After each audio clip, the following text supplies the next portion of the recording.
ஒரு மனைவி மனம் குன்றியவள், அவளுக்கான குழந்தை இன்னொரு வீட்டில் வளர்கிறது. அந்த குழந்தையை கொண்டு வந்து தன்னுடைய மனைவிக்கு காட்டினாள். தன்னுடைய மனைவி மகிழ்வாள்.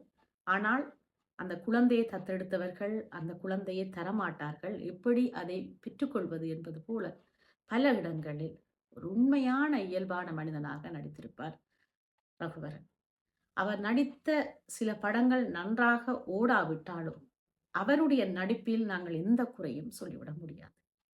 நான் உங்களுக்கு ஆரம்பத்திலேயே கூறியது போல அவர் இறுதியாக நடித்த படம் யாரடி நீ மோகினி.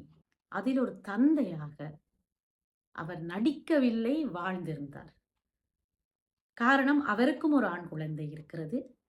தனுஷை தன்னுடைய மகனாகவே ஏற்று அந்த படத்தில் நடித்தார் என்பது பிற்காலத்தில் தனுஷுக்கு தெரிய வந்தது. அப்பொழுது ரகுவரன் உயிரோடு இல்லை என்பதுதான் மிக கவலையான விடயம்.